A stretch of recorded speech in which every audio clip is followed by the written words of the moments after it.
Hi, வாங்க இன்றைக்கி நம்ம ஒரு ஈஸியான ஸ்நாக் பண்ணலாம். அதுக்கு நான் இந்த மாதிரி முட்டைக்கோஸை திருவி வச்சுருக்கேன். நல்லா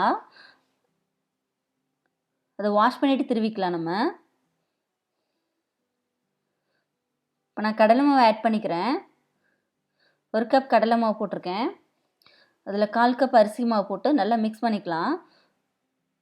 இப்போ ரெட் சில்லி பவுடர் போட்டுக்கலாம். நீங்கள் வேணால் க்ரீன் சில்லியும் ஆட் பண்ணிக்கலாம். அதில் இப்போ நிறைய கருவேப்பிலை குட்டி குட்டியாக போட்டிருக்கேன் நான். இப்போ சால்ட்டு ஆட் பண்ணிக்கலாம். ஆட் பண்ணி தண்ணி ஊற்றக்கூடாது. இதுக்கு நல்லா ப்ரெஸ் பண்ணி நல்லா பிசையணும். இந்த மாதிரி பால் மாதிரி ஊற்றிக்கிறேன். நம்ம என்ன ஷேப் வேணுமோ அது மாதிரி பண்ணிக்கலாம். நம்ம இந்த மாதிரி பால் மாதிரி ஊற்றிக்கிறேன் நான். இப்போ இதில் 3 விதமான வெரைட்டி பண்ண போகிறோம். நம்ம இதில் ஃபஸ்ட்டு வந்து பால் மாதிரி ஊற்றிக்கிறேன். இப்போ வடை மாதிரி தட்டிக்கிறேன். இந்த மாதிரி வடை மாதிரி தட்டிக்கலாம். நம்ம இப்போ இந்த பால் மாதிரி பண்ணதை நம்ம எண்ணெயில் ஃப்ரை பண்ணி எடுத்துடலாம்.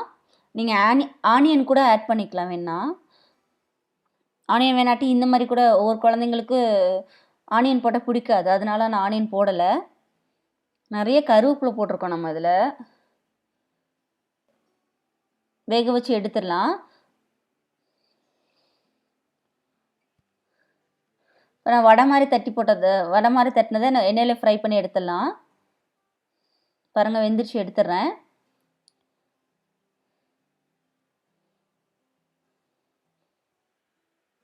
அடுத்தது வந்து நம்ம வந்து பக்கோடா மாதிரி போட்டுடலாம். இதுக்கு நீங்கள் வேணால் ஆனியன் கூட ஆட் பண்ணிக்கலாம். இந்த மாதிரி பக்கோடாவுக்கு ஆனியன்லாம் ஆட் பண்ணுவாங்கள்ல, அதெல்லாம் நீங்கள் ஆனியன் கூட ஆட் பண்ணிக்கலாம். இல்லைனா அவாய்ட் பண்ணிடலாம்.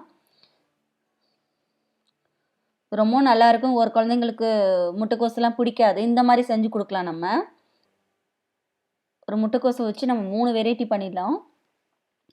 இந்த மாதிரி செஞ்சு பாருங்கள், சூப்பராக இருக்கும். இது குழந்தைங்களுக்கு டிஃப்ரெண்ட்டாக கொடுத்தா ரொம்ப பிடிக்கும்ல. அது மாதிரி 3 வெரைட்டி பண்ணியிருக்கேன். இந்த மாதிரி பண்ணி பாருங்கள், எப்படி இருக்குன்னு சொல்லுங்கள்.